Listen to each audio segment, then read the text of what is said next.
In 2019, members of the Rockford Police Department Narcotics Division, along with DEA Rockford Task Force, the FBI, SLANT, and the Winnebago County Sheriff's Narcotics Unit collaborated in a joint investigation regarding criminal activity within Winnebago County. The collaboration between the law enforcement agencies as well as our federal partners has culminated in a total of 16 individuals being charged and arrested. The recovery of 6 firearms, the potential seizure of 17 vehicles. In addition, the state has filed 12 charges, has charged 12 individuals out of the 16, and our federal partners have charged the other 4 individuals. This is an ongoing investigation. The first individual that has been charged by the State's Attorney's Office is John F. Curtis, date of birth January 6, 1976. He is currently in custody, and he is charged with 1 count of delivery of controlled substance, 1 count of delivery of controlled substance 1 to 15 grams. He is scheduled to appear before the Honorable Judge Joseph McGraw on March 17, 2020 at 9 a.m. in Courtroom A at the Winnebago County Justice Center. The next individual is Daniel D. McCune, date of birth July 5, 1973. Mr. McCune is charged with 3 counts of delivery of a controlled substance, that being heroin. He is scheduled to appear in front of the Honorable Judge Ronald White on February 19th at 8:30 in Courtroom B in the Winnebago County Justice Center. Eunice F. Jarrett, date of birth April 7, 1980. Charged with 1 count of delivery of controlled substance.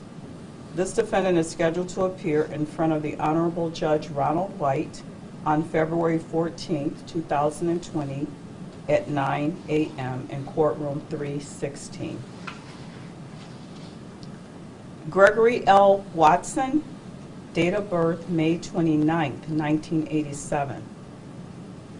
This defendant is charged with 2 counts of delivery of a controlled substance. This defendant is scheduled to appear before the Honorable Judge Joseph McGraw on March 17, 2020 in Courtroom A at 9 a.m. Marlon Powell, date of birth October 27, 1978. He is charged with 1 count of delivery of controlled substance, 1 to 15 grams, and 1 count of possession with intent to deliver. He is currently wanted. An arrest warrant has been issued with a bond of $500,000. The next individual, Sherman Jones, date of birth March 30th, 1979. Currently charged with 1 count of delivery of a controlled substance and 2 counts of delivery of controlled substance. This defendant is also currently wanted on an arrest warrant with a bond of $350,000. Antoine Sherman, date of birth November 2nd, 1983. Mr. Sherman is charged with 2 counts of delivery of a controlled substance, 15 to 100 grams of cocaine. He is currently wanted with an arrest warrant that has been issued with a bond of $750,000.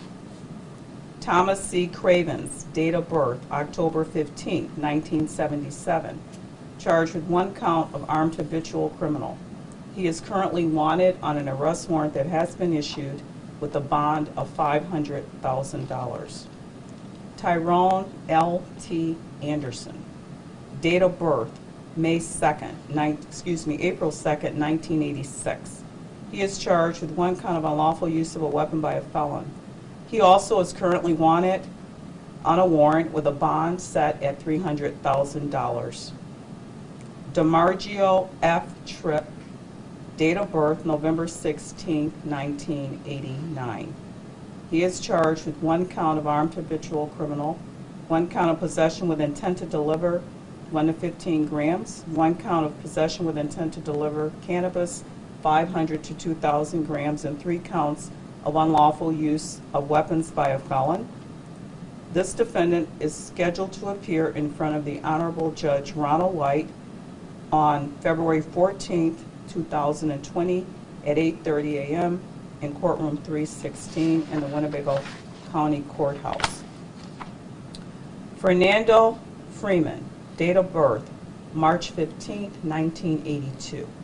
He is charged with 1 count of possession with intent to deliver 15 to 100 grams, 1 count of possession with intent to deliver cocaine 1 to 15 grams, 1 count of armed violence, 1 count of unlawful use of a weapon by a felon, and 1 count of unlawful possession of a stolen firearm. This defendant is scheduled to appear in front of the Honorable Judge Deborah Schaefer on February 28, 2020 at 9 a.m. courtroom B in the Winnebago County Justice Center. The last individual we charge is Joe Anderson, date of birth July 20th, 1984. Mr. Anderson pled guilty to 1 count of possession of controlled substance on January 30th, 2020. All of the other individuals named in this press conference are presumed innocent. The charges are merely allegations against them until or unless proven guilty in a court of law. When illegal contraband is in our community, it poses a severe danger. And when it is removed from our community, the community and the environment is safer and healthier. My goal as state's attorney is to continue to work with local law enforcement and our federal partners and the U.S. Attorney's Office to eradicate and remove the illegal narcotics trafficking in our community and the illegal possession of firearms in our community. At this time, I would ask Chief O'Shea to step forward and say a few words. Thank you. So, as we've stated before, we will continue to use all resources, ours, local, state, federal, to go after the people that are causing problems in this city. Make no mistake that the violence and the violent crimes that are committed in this city occur mostly because of drugs and gangs. Domestic violence is also always a problem, but these drug dealers, drug peddlers are the ones that we're going after. They're holding guns, they're shooting each other, they're dealing drugs. We're going to go after them with everything we got. I applaud the investigators from all the agencies working together and trying to make Rockford a safer region. At this time, Chief Deputy Rick Saganek will step forward and say a few words.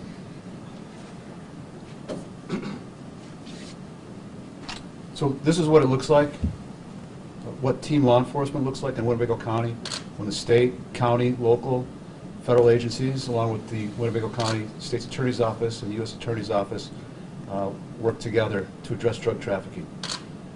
The Winnebago County Sheriff's Office would like to thank our partner agencies, specifically all the men and women who took part in this investigation from the various law enforcement agencies. This team approach will continue as long as lawbreakers think it's okay to sell drugs illegally in our county. We will work tirelessly as a team together to keep Winnebago County community a safe place to live, work, and visit.